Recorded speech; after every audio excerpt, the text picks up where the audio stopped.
마지막 공직의 기회로 삼고 국가와 국민을 위해서 온몸을 바치겠다는 그런 결심입니다.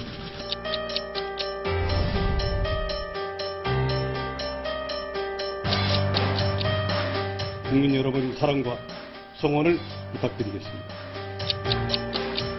부정부패 척결이야말로 국무총리로서 최우선 책무이며 중차대한 과제라고 하겠습니다. 기억을 못한다 이렇게 말씀을 드렸습니다. 충청도 말투가 그런 것 같아요. 근거 없는 메모 내지는 진술 한마디로 이 막중한 총리직을 놓고 이런저런 얘기를 할 수 있다고 생각하지는 않습니다.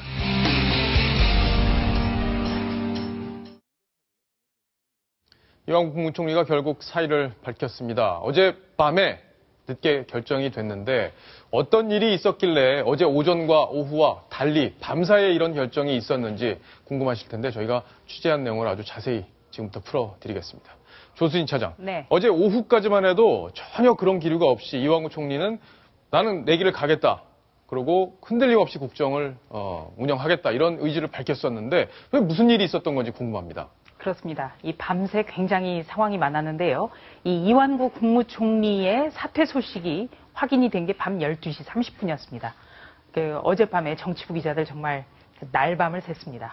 네, 어제 아침만 하더라도 이완구 국무총리 이렇게 얘기를 했습니다.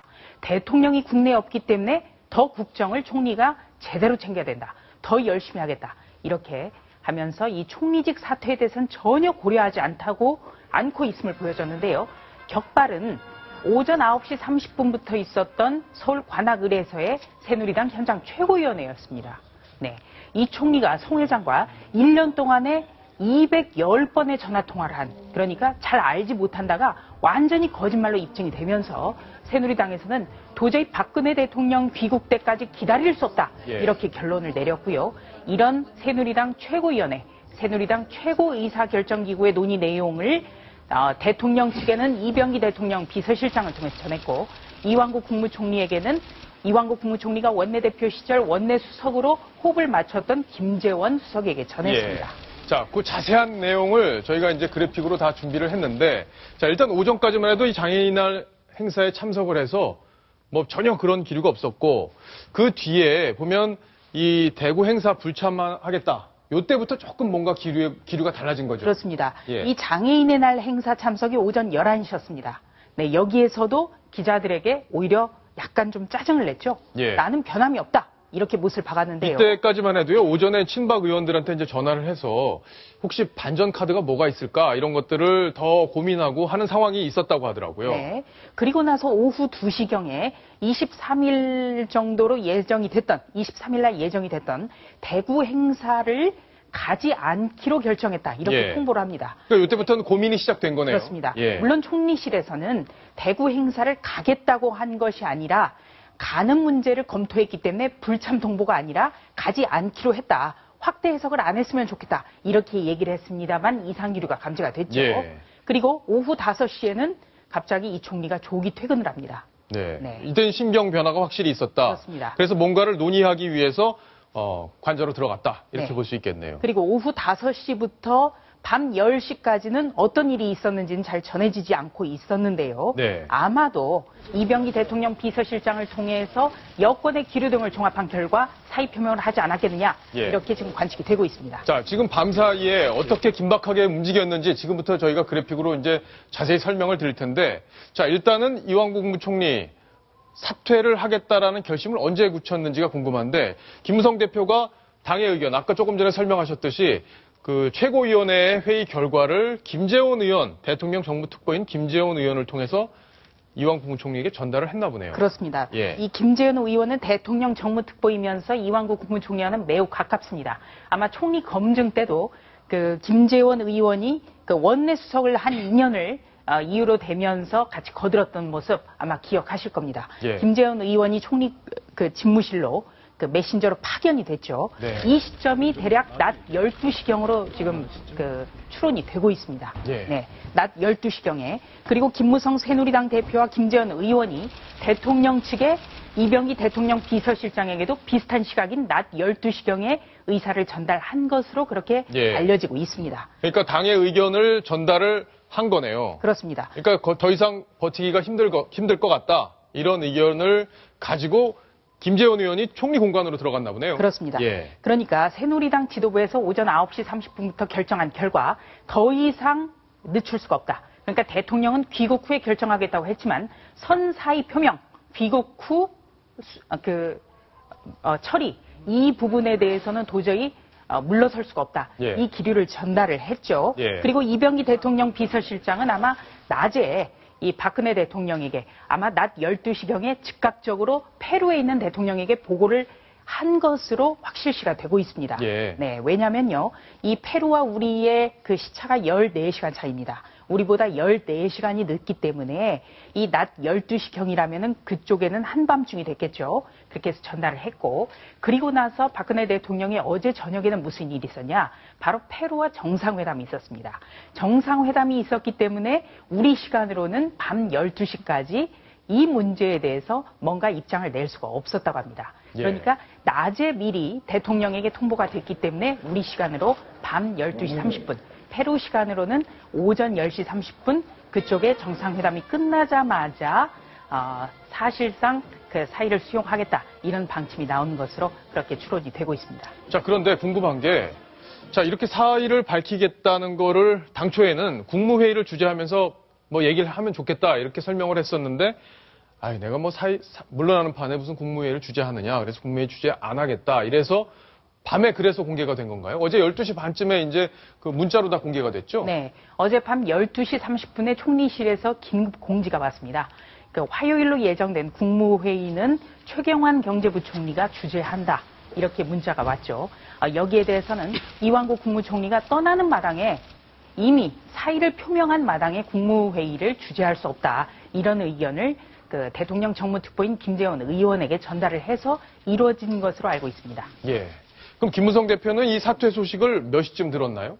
아마 비슷한 시각, 그러니까 이병기 대통령 비서실장에게 전달이 된 이 낮에 얼추 알고 있었는데 공식적으로 이 청와대에서 대통령의 사의 수용 의견을 들은 거는 밤 12시경이었다고 합니다. 12시경에? 그러니까 이렇게 전달을 받았나요? 그러니까 청와대 측 인사로부터 받았다는 거고요. 이완구 국무총리나 박근혜 대통령 측에게서 직접 연락을 받은 건 아니다. 이렇게 얘기를 하고 있습니다. 그리고 새누리당 지도부는 일관되게 밤 12시경, 우리 시간으로 밤 12시경에 청와대에서 전화 등이 왔는데 받지 못했다. 이렇게 급작스럽게 대통령이 사의를 수용할 줄은 몰랐다. 이런 얘기도 전해지고 있습니다. 왜냐하면 이 대통령이 인사에 관해서는 항상 좀 뭐라고 할까요? 뜸을 들인다고 할까요? 전격적으로 사의를 수용한다는 것은 전례가 없었기 때문에 아마 청와대 쪽에서 전화가 왔지만 전화를 받지 못한 그런 새누리당 지도 부원들도 있었던 것 같습니다. 자, 청와대에서는 공식적으로 입장을 밝혔습니다. 사의를 수용하겠다는 의미가 담겨 있는 그런 입장이었는데 민경욱 대변인의 이야기를 한번 직접 들어보시겠습니다. 박근혜 대통령께서는 매우 안타깝고 총리의 고뇌를 느낀다며 검찰은 정치개혁 차원에서 확실히 수사해서 모든 것을 명백히 밝혀내야 하며 민생법안 처리에 협조해 주시길 부탁드린다고 말씀하셨습니다. 박성원 논설위원. 네. 자, 그러면 지금 현재는 사의만 밝힌 수준이고 사표는 수리가 안 된 상황인가요? 어떻습니까? 귀국 이후에 사표가 수리가 되는 건가요? 형식적으로는 그렇죠. 그러나 실질적으로는 이미 그 사의를 박 대통령이 사실상 수용한 상태로 아마 돌아오면 공식적으로 이제 사의를 수용해서 그 이후에 인선 절차에 들어가는 것으로 그렇게 예상됩니다. 전원책 변호사. 그전부터 야당에서 아마 해임 건의안 내는 일 없을 거다 이런 말씀들을 하셨던 거로 저도 기억을 하는데 이렇게까지 전격적으로 이루어진 배경 어떤 것들이 작용을 했을까요? 두 번의 그 녹취록으로 나락으로 떨어진 총리 저는 이렇게 표현을 하는데 한 번은 그 인사청문회 때 기자들에게 녹음을 당한 바로 언론사 협박 그 문기 아닙니까? 그 청문회 당시. 또 두 번째 녹취록은 성완종 씨가 그 죽기 전에 이 경향신문 기자와의 대화 내용이죠. 그런데 이분이 계속 그 빠져나가려고 하니까 고립무원되어 버리는 거예요. 빠져나가려고 한다는 건? 처음부터 나는 성완종과 가깝지 않았다. 1년 동안 전화를 217차례입니까? 그렇게 하신 분이 가깝지 않았다고 하니까 결국 이제 고립무원이 된 건데, 이 박 대통령도 해외에 나가 계시지만 이 사태가 어떻게 진전되는지, 진상이 어떻게 확인되어 가고 있는지 계속 보고는 받고 계시겠죠. 예. 그런데 결정적인 그 증거는 두 개입니다. 하나는 바로 이완구 총리의 그 운영 기사를 했던 A모 씨, 뭐 언론사에서 썼던 이니셜을 그대로 표시를 하면 A모 씨인데, 이 신문에는 뭐 윤모 씨라고 이미 표현을 하고 있습니다. 또 하나는 죽은 성완종 씨의 운전기사였던 이모 씨. 예. 그 앞에 분은 독대하는 현장을 봤다. 이 얘기고, 뒤에 분은 내가 성완종 씨를 그 후보자 사무실까지 모셔다 드렸고, 비타 500박스도 봤다. 이런 결정적인 그 두 증언이 나왔는데, 문제는 총리실에 있는 비서관이 이 증거를 인멸하기 위해서 부단히 노력했다는 사실입니다. 예. 이게 바로 사법방해거든요.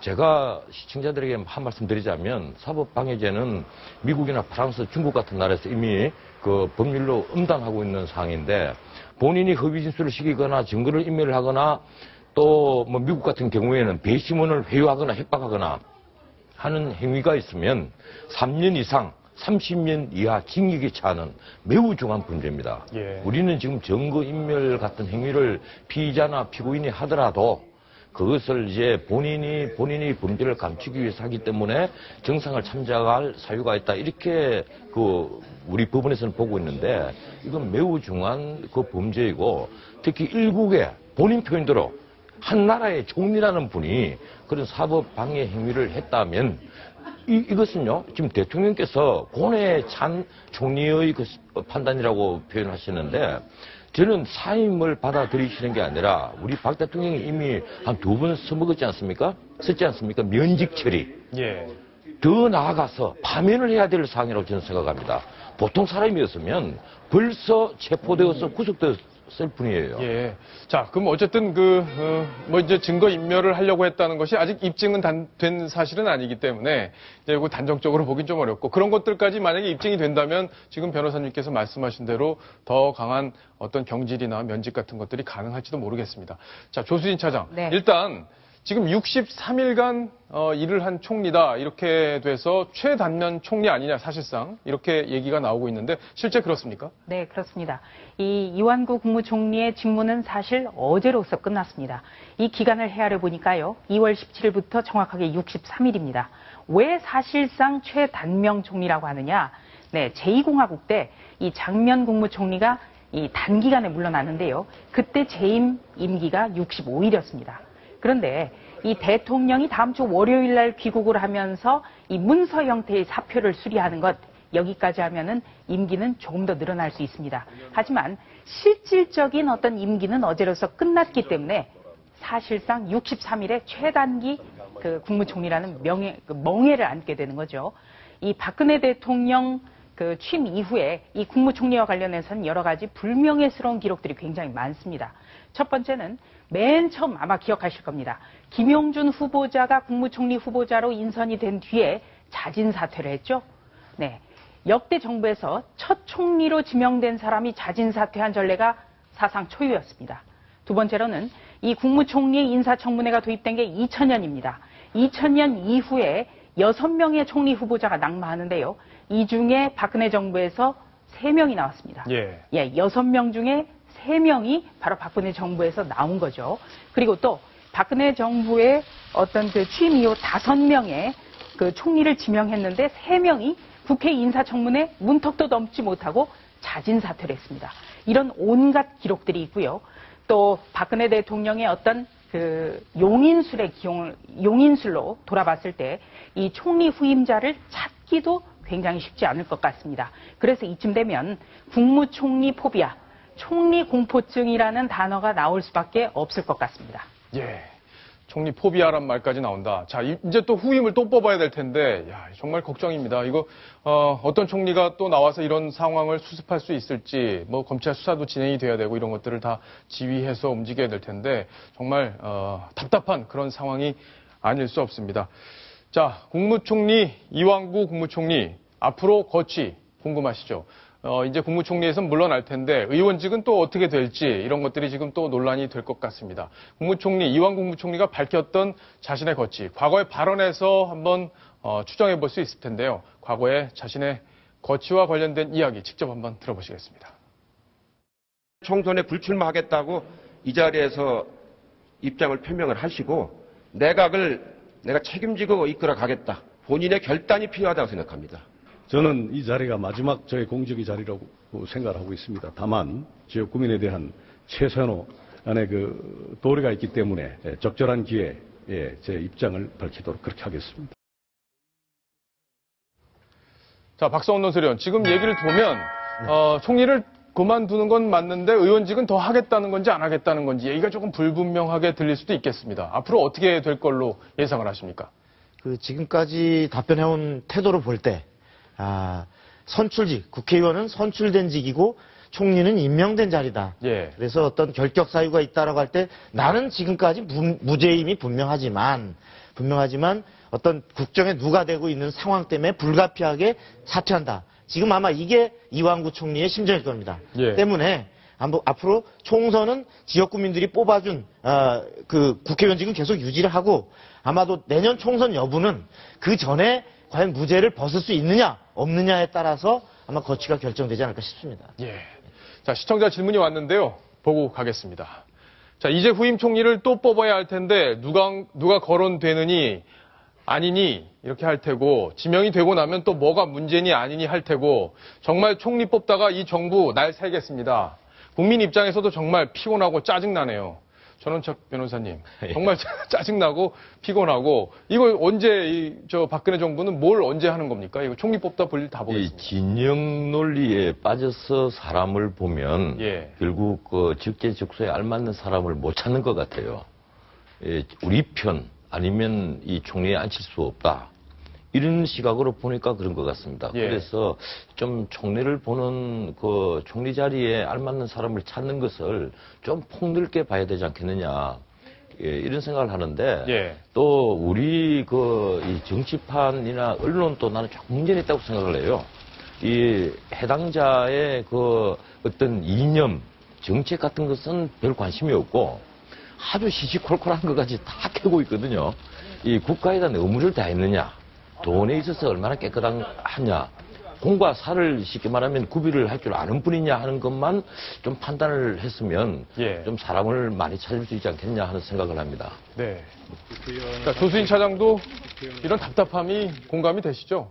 우리 시청자분들 이런 이런 생각을 많이 하실 텐데요. 네, 제가 조금 전에 총리 포비아, 이쯤 되면은 총리 공포증, 총리 울렁증이 일 수 있다. 이런 말씀 드렸습니다만 이번에야말로 박근혜 대통령이 정말 인사에 대해서 내가 확고하게 바뀌었다라는 것을 보여준다면 그래도 또 위기를 어떻게 보면 극복의 기회로 삼을 수 있다. 이런 점을 말씀을 드릴 수가 있겠습니다. 그런데 다만 어떤 특정한 어떤 지역에 치중된다든지 아니면은 쇄신이라든지 이런 거를 전혀 보여주지 못한다면 박근혜 대통령이 대선 공약 때부터 그렇게 마르고 닳도록 강조해온 책임 총리는 물 건너갈 수밖에 없습니다. 사실 돌이켜보면 지금 이완구 총리의 실패도 결국은 검증의 부족입니다. 다시 말해서 국회의원 현역을 지냈고 지사를 지냈으니 당연히 안전빵일 것이다. 이거 자체가 근거 없는 얘기예요. 사실은 국회의원이나 우리가 그 충남지사 할 때 총리 검증하듯이 저렇게 샅샅이 검증하지 않습니다. 어떤 그때 인기도 지명도 이런 정치 논리로 당선이 되는 건데 지금 이완구 총리를 그때 할 때 여야의 관계가 원만하고 현역 의원에 대해서는 불패 신화가 있고 그러니까 다시 실패하지 않을 그냥 쉬운 청문회 통과할 후보로 이완구가 적격이다라고 했지만 사실은 오히려 더 긴장감을 갖고 치열한 검증의 과정을 거쳐서 이전의 실패를 거울로 삼아서 폭넓게 찾고 정밀하게 검증했다면 막을 수 있었던 인선 아니었나 싶습니다. 박성원 논설위원의 안전빵은 제가 안전한 카드로 하도록 하겠습니다. 방금 박 의원 말씀하신 대로 우리 국회가 이게 동업자 정신에 너무 능해요. 그런데 저는 지난번에도 한번 이 채널A에서 이 말씀을 드린 적이 있는데 대통령제에서 지금 총리라는 것은 아주 특별한 케이스거든요. 그런데 이 우리 총리는 국무위원들을 그 대통령에게 임명 제청을 하도록 되어 있습니다. 네, 그렇죠. 그렇다면 대통령이 원래 출마했을 때 최소한 부통령 이상의 역할을 하는 이 총리를 런닝메이트로 미리 공개를 해서 임기 동안 함께하는 예. 그런 그 하나의 그 방법이지 않겠느냐. 예, 그렇다면 이 총리 인선에 대해서 고민할 필요도 없고 예. 또 그리고 헌법에 또 합치가 되고요. 네. 예, 그렇게 생각을 합니다. 박성훈 논설위원. 네. 자, 이제 뭐 이완구 총리는 물러나는 게 이제 뭐 사의까지 수용하겠다고 밝혔기 때문에 기정사실이 돼버렸는데, 자, 뭐 이완구 총리 앞으로 정치적 일정을 잠깐만 짚어본다면 앞으로 남은 수사와 그리고 다음 총선이 뭐 중요한 고비가 되지 않을까 싶습니다. 어떤 진로를 가게 될지 짧게 정리를 좀 해주시죠. 네, 본인은 그 사의 표명 이후에 그 총리직은 물러났지만 검찰 수사는 변함없이 진실을 갖고 가서 조사를 받겠다 이렇게 얘기를 했는데 네. 그 말은 그 총리로서의 그 어떤 압력을 행사할 수 있는 거 아니냐 이런 이제 그런 부담감 없이 가서 지금까지 해왔던 주장 절대 돈을 받지 않았다 막 이런 주장을 가서 고수를 할 걸로 보입니다. 네. 근데 만일에 그 상황에서 그 사이에 있던 무혐의가 정말 입증이 돼서 무혐의나 뭐 무죄가 나오는 무혐의 검찰에서 무혐의 또는 재판을 가서 무죄가 완전히 입증이 된다면 네. 내년 총선에 당연히 출마할 것이고 네. 당연히. 만일에 예. 아까 보면은 예. 공직을 뭐 총리로서의 공직을 마지막으로 생각한다 이런 얘기를 대정부 질문 때 한 적이 있는데 네, 네. 명예회복 차원에서 총선 출마를 한다. 그렇죠. 당연히 예. 만일에 무죄나 무혐의가 되면 명예회복 차원에서도 정치적인 위해서도 당연히 아마 출마를 할 걸로 예상되고 예. 그렇지 않은 상태에서 계속 재판을 받는 중이라거나 입증이 안 되면 현실적으로 당에서 공천을 주지 않겠죠. 그럴 가능성이 높아 보입니다. 전원책 변호사님, 예. 지금까지 나온 상황으로만 볼 때 이완구 총리의 3천만 원 수수 부분 어떻게 예상할 수 있습니까? 저는 사법적 솔직히 결론. 말해서요. 예? 솔직한 마음을 말씀드리자면 예. 제 같으면 유죄라고 생각합니다. 왜 그런가 하면요. 예. 여기에 부합되는 정황 증거가 너무 많아요. 그런데 우리 이완구 총리께서 난 좀 그 자신을 정말 되살아봤으면 하는 생각을 합니다. 우리나라 이 건국 후에 총리로서 두 번째 독직 사건이에요. 한명숙 총리가 있었고 이번에 이완구 총리입니다. 예. 어떻게 정권이 바뀌어서 양쪽 진영에서 한 명씩 나왔거든요. 이 스스로 반성 좀 해야 됩니다. 이 정도 정황 증거가 나왔는데 끝까지 나는 깨끗하다 이렇게 얘기를 한다면 말이 안 되는 거죠. 예. 자, 이완구 국무총리가 앞으로 어떤 길을 가게 될지까지 정리를 해봤습니다. 자, 다음 주제로 또 넘어가겠습니다. 순위 먼저 확인합니다.